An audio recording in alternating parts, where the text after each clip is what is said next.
Good day everyone, and welcome to my tier list video for the leaders in Civ 7. Here is the latest one I did from patch 1.2.2, so quite a few months old now. We're going to revisit this. We've got a few new additions and a few leaders to swap around with the most recent patch, which has shaken up things quite significantly. So let's get straight into it. With Genghis Khan. So the Khan has arrived. This was a few patches ago now that he came into the game, and he does exactly what you'd expect on the tin. Genghis Khan is very good at conquest. Let's look into it right here.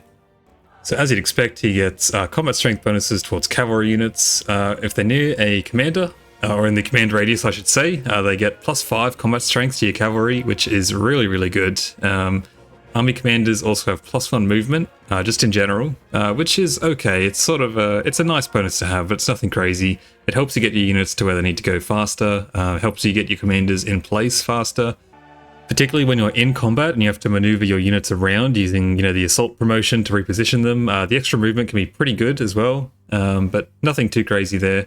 Once per age, army commanders can convert independent military units into allied units, so kind of like the convert barbarian power from Qin Shi Huang in Civ 6, the latest one they added. This is pretty good, actually. It doesn't seem very powerful from the outset, but it's a tremendous amount of tempo. Particularly now that city-states are nerfed a bit, you may not want to befriend all the ones you meet, so being able to take them over extremely quickly by converting their units to be on your side, it can give you a lot of tempo. So particularly the military one, for example, gives 100 production when you clear a military city-state. So that can just about finish, a good chunk of the early game wonders, or buildings or settlers. It can be a huge boost to your early game. So this ability I actually rank quite highly. The combat strength bonus I think is sort of comparable to someone like Charlemagne, who gets 5 combat strength to cavalry units during a celebration. I think celebrations, you could be in a celebration almost all the time, particularly if you are Charlemagne, obviously, but I think this is comparable to Charlemagne, so to that end, I think it's fair to put Genghis Khan probably just above Charlemagne. He's just a little bit better. I think the effect with being able to convert units probably just puts him above Charlemagne, but I still don't think he's that crazy as a military leader. But he's strong, so just about the top of B tier for Genghis Khan. For our latest leader, we have Lakshmibai, who needs to be ranked as well. Now, I didn't quite finish the age with her, but I have played a sort of most of an era through her. 50% influence towards initiating incorporate on city-states. Now, if you've played a fair bit of Civ 7, you probably have never done this because city-states were so good again. So you never really wanted to incorporate because you'd lose a lot of buffs from that. Now, incorporating city-states is much, much more viable. It's not actually terrible a lot of the time, and this, it is a lot cheaper. Now, granted, it's still pretty expensive, even with this 50% discount. Again, it's not actually quite 50%. There's 50% influence towards it, so I think it's more like a third in practice. You still have to wait 10 turns for it to finish incorporating. You still have to, get it to an independent... Well, you have to befriend it, so you have to suzerain it first, which, can take 15 to 30 turns. It can be a long time before you actually manage to get a city-state to, incorporate into your empire. It's still a bit iffy, but you do get a little bit of a bonus here as well. When you incorporate, you gain all of their units. Now, I think this is okay. A lot of the time, I don't think this is that great. Again, she's kind of a military leader, but with no actual military buff, so there's no combat strength effects in here, which I think is really rough. Again, these tier lists tend to assume deity, so you kind of need something to try and balance that out, and I don't think she has it. Now, granted, sometimes, very rarely, a city-state can have a commander, and if you can incorporate to get a free commander, that's pretty massive. Commanders are so expensive. If you've already made 2 yourself, getting that third one online is probably like thousands of production saved, so that can be okay, but otherwise, I still don't rank this very highly. Her third ability, however, when you land military units defeat an enemy unit, you gain influence equal to 100% of the defeated unit's combat strength. This is pretty good. It kind of puts this one to shame, which is, Napoleon's new one, which we'll talk about him later, but this gives culture. I mean, influence is just so much better than culture in 99% of cases. It's such a hard resource to get. So this could be a serious source of influence if you're going to war. But again, the problem is you might be quite good at taking out city-states, but other civs, it's going to be difficult without any sort of buffs to your commanders, no buffs to your units. It can be challenging. So I think she's kind of geared towards, a domination playthrough, but lacking the tools to actually accomplish that effectively. So Lakshmibai, I think Lakshmibai can go probably just maybe above Amina. I think Amina at least has combat bonuses to help out, but they're quite specific. So the influence gain is good. I think, honestly, I'd probably play her quite peacefully and just take on units where I could without really, a conquest in mind. But I think she can go just at the top of C tier. I'm not really a fan of her, to be honest. So that's it for all the new leaders that have been added. Let's start from the bottom here and talk about some of the changes. Let's go to D tier, and this is where it gets interesting. This is where it gets really interesting. Okay, Hatshepsut. So poor, pitiful Hatshepsut. Well, with the changes to building production costs, I think she can finally escape D tier prison. 15% production towards buildings is a pretty fantastic and useful bonus throughout the whole game now. If you didn't know, with the most recent patch, buildings now cost 10% more production for every city in your empire beyond your capital, and 5% more production for every other building in that city. The bottom line is, buildings cost a lot more now, especially in exploration and modern, so production is even more valuable than it was before. And even better, this is a percentage-based buff, so it gets better the more expensive the buildings get. And a part of me is surprised they didn't decide to just kick Hatshepsut while she was down and remove that percentage buff, considering they got rid of just about every other percentage sign in the game with 1.2.5, but they took mercy. And because of this, I think she can just barely hobble her way up to C tier. Good for you, Hatshepsut. I think you can go right here. Probably better than Simon, I'll say it. Now for the two Napoleons, who have both been reworked to encourage everyone to get their 2k account linked. We'll start with Napoleon Emperor. He's all about sanctions now. So they got rid of the continental breakfast sanction, continental system, which used to remove people's trade routes, and now he gets all sanctions unlocked from the start of the game, which is pretty interesting. 50% influence towards initiating sanctions, so they're a bit cheaper. 5 culture and gold per age for each leader you have an active sanction on, except announcing. And 1 combat strength for land units for every active sanction you have, except announcing, again. There's a lot going on here, but I think early game he's actually pretty good. 5 culture and gold early game is pretty fantastic. If you can meet someone early, you'd slap them with a denounce. That's, that could be a 50% culture increase for 10 turns for you. And may very well just double your gold as well. Because of the influence, reduction here, they're a lot cheaper, which is good. And with the land units, you can use that, because they're going to hate you for this. So they're probably going to declare war on you if you keep these sanctions up. But the good news is, you will have this extra combat strength to sort of fight them off and potentially take them over. So I think they've made him a lot better and a lot more interesting as well, I would say. I do miss continental systems. I kind of wish they'd bring it back, to be honest. I think they could have all the sanctions and that one as well, in my opinion. But the problem is, I think you've kind of got to... Look, he's good early game. This, doesn't scale very well. And you've got to pay the influence tax for basically the whole game to keep this up. If you stop sanctioning people, you basically lose. You're a vanilla leader at that point. You actually have no effects, really. So if you don't have a single sanction going at all times, this leader does absolutely nothing. So how would I rank him? Look, I think this rework has made him a lot more interesting, and the combat strength in particular I think is quite good. The culture I think is quite good, but I think he can probably not go too far. I think just like Hatshepsut, he can just about claw his way up to C tier, just barely. I think he's got really good early game bonuses, and early game is where you want your bonuses realistically, so that's fine, but not outstanding. Let's go and talk about the other Napoleon, which is Napoleon Revolutionary. Possibly a much more interesting change here. So he still has the same effects here as before. I think this used to be 50% culture, so it's now 100%, which is better, but still not great, to be honest. The movement on land units, again, this is in theory amazing. Like, if you are coming from Civ 6, you might think, how is this guy like the worst leader in the game previously, when he has +1 movement for all land units? That includes settlers, merchants, how is this possible when, Simón Bolívar had that effect in Civ 6, and that was, just on its own, one of the best abilities in the game. Civ 7 has rough terrain that instantly ends your turn no matter how much movement you have. And so often, it's not actually your movement points that end your movement, it's the terrain itself. Unfortunately, Revolutionary Napoleon doesn't actually have anything to counteract terrain. So someone like Harriet Tubman, who their units ignore movement penalties from vegetation, you're probably going to get more movement benefits from this effect than this effect, which is kind of crazy. Again, know that it does affect settlers and merchants, which is good, but still, a lot of the time, you're going to have 3 movement and move 1 tile regardless, so a bit of a shame there.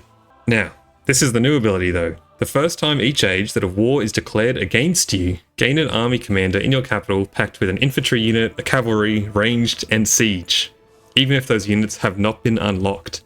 So, Napoleon Revolutionary, like Harriet Tubman again, is going to want to forward settle you, and there's not much you can do about it, to be honest.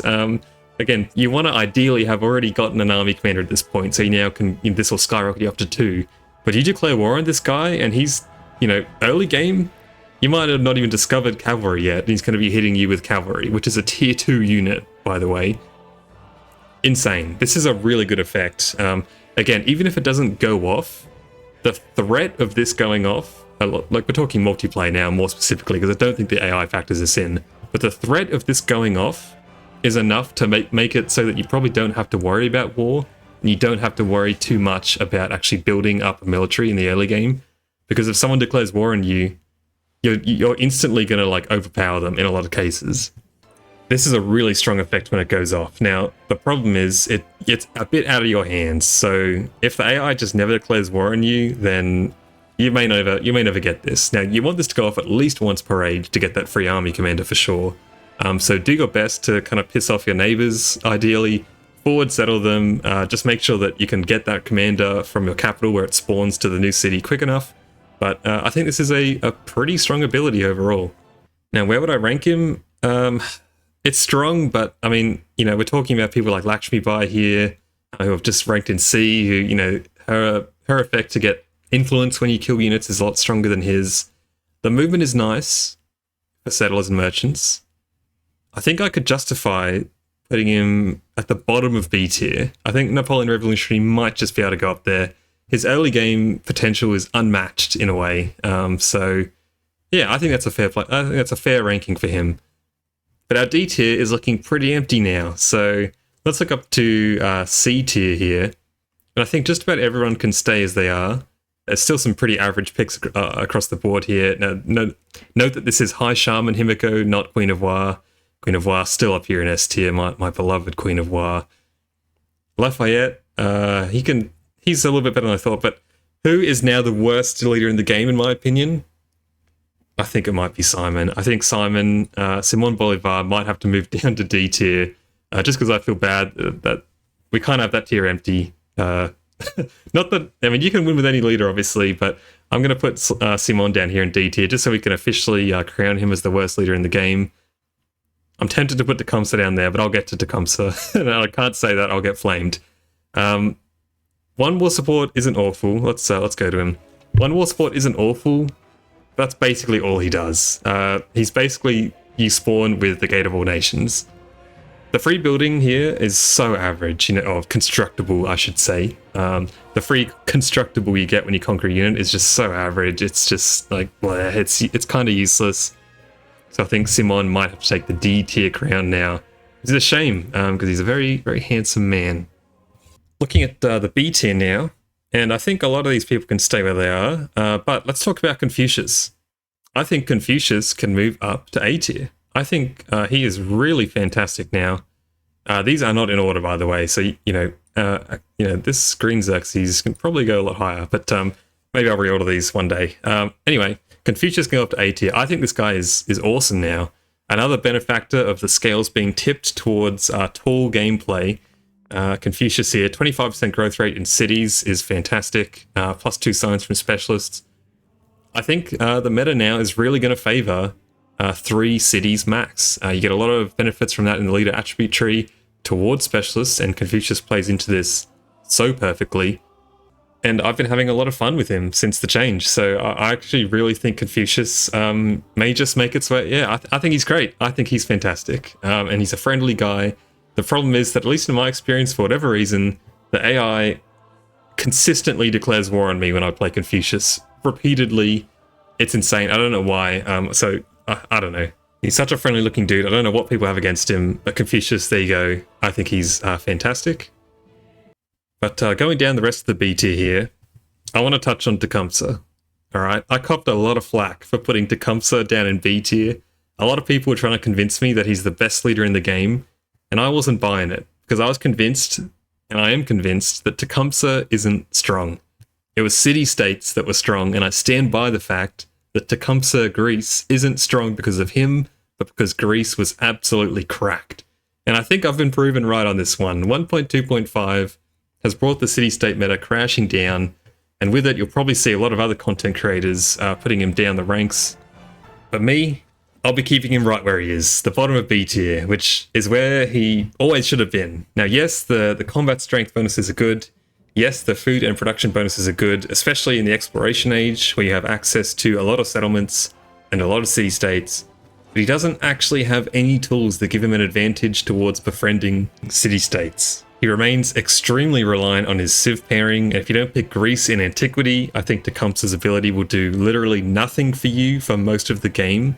So Tecumseh defenders, come at me in the comments section. I want to hear your updated thoughts now at the most recent patch. I maintain that he was never that great, that you could have picked any leader with Greece and steamrolled the game. His power was being totally misattributed, in my opinion. And also, the AI now prioritizes going for city-states a lot more instead of just spamming endeavors constantly. So you can no longer befriend the entire map anymore. There's a lot more competition now. So, I mean, look, you know what? Actually, I think I've talked myself into it. I think I'm going to do it. I'm going to put Tecumseh down in C tier. I'm looking at Lafayette and thinking I'd rather be Lafayette than Tecumseh in most situations. So I might actually swap these two around. Yikes. Anyway, moving on. I think I want to hear your thoughts in the comment section because I really do think this leader is highly overrated, especially with the city-state meta now crushed. So yeah, let me know your thoughts on Tecumseh. Looking up at A tier, there's a bit of movement here. We're going to move Ben Franklin up, I guess, just like slightly. I think just to talk about him here for a second, I didn't really intend to order these again when I made the tier list, but we are now, kinda. So production, this is a percentage buff towards production buildings here that Ben Franklin has. Production is so much better now with this patch, as I said, and this is production towards production buildings. And production buildings are, again, better than they were. So much better now. They are so worth building, according to all the maths that I've read on Reddit. There was a very great post about this quite recently. Yeah, production buildings are now fantastic, so I think Ben Franklin has benefited a lot from that. So he is probably slightly better than he was before the patch. Ibn Battuta, I think, unfortunately, he can probably move down. I can put him maybe at the top of B tier. Attribute points have been nerfed hard across the board, really. So he's all about attribute points. He gets a ton of them at the start of every age. But the early tempo of Ibn Battuta is still fantastic. You know, getting those 2 points right at the start of the game is great. You know, the early points are still fantastic. But the end of the tree that he could so easily get to is just awful now. You know, they've removed the percentage modifiers from the end of the attribute trees.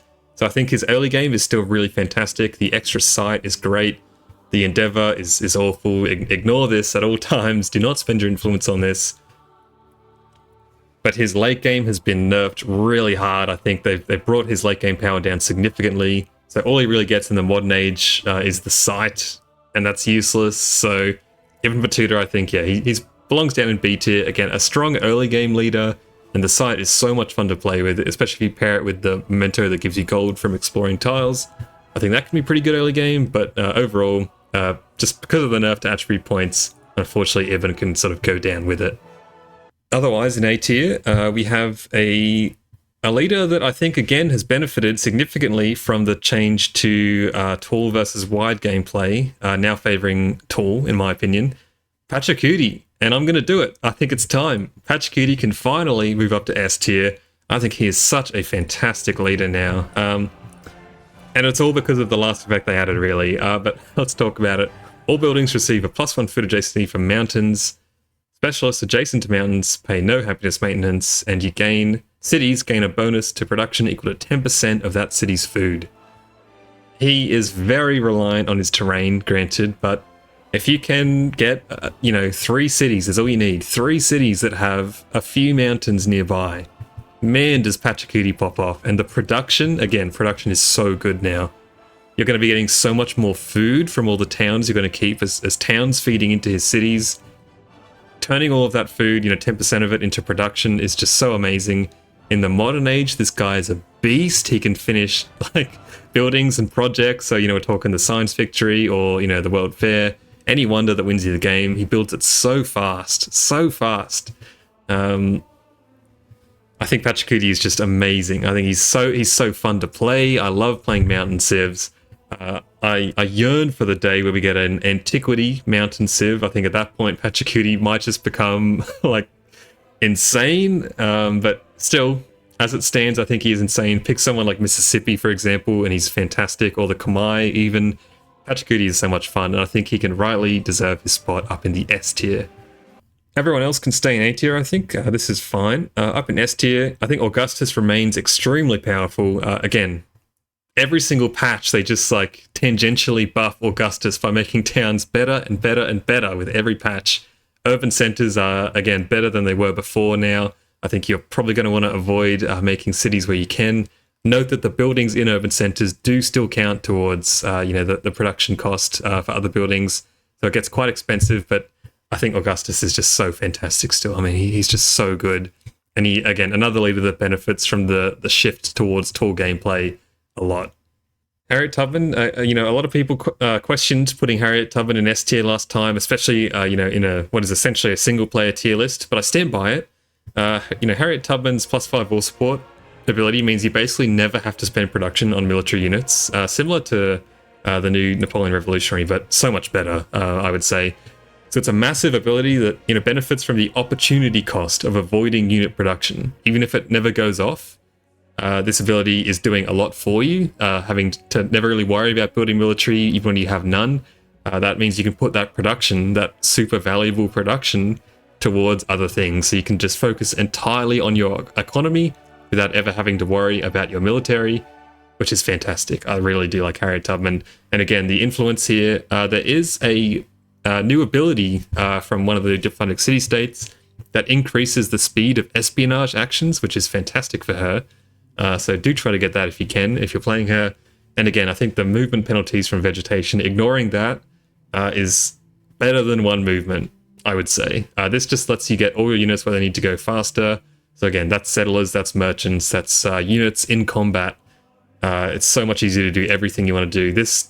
You don't realize how good this feels till you play with it. Harriet Tubman is fantastic in my opinion. I stand by keeping her in the S tier. And I think everyone else here can stay. Queen of War is just amazing. I love her. My favorite leader in the game, I would say. So much fun. Isabella, again, situational, but I think it's super easy to find yourself in a situation where Isabella is just ridiculous. So happy to keep her in S. And Xerxes, King of Kings. The settlement limit increase is so good. So good. The conquering is amazing, and he's got, great buffs towards that. I just think he's such a well-rounded leader. So this is what I would call the new tier list, basically. This is it. So let me know your thoughts down below on some of these placements. Was I too generous putting Lafayette in B tier, and was I too harsh putting Tecumseh down in C tier? I don't think so. Pachacuti up in S tier, potentially questionable, but he's just so much fun. Hatshepsut now out of D tier for once. Simón now taking her place right down in the bottom of D tier. Unfortunately, he hasn't really gotten worse, but everyone else has gotten a little bit better, and he's been left in the dust. So he's in the D for dust tier. But that's all I've got for you today. So again, let me know your thoughts down below. Don't forget to like, comment, subscribe, and all that. We've got a Discord as well you can join. But otherwise, thank you very much for watching, and I'll see you next time. I should also mention I do stream every Thursday and Saturday now, so you can tune into those on YouTube or Twitch. Thank you very much. Also a huge shout out to Chris J, who supports the channel. Really appreciate that. Cheers, everyone. See you later.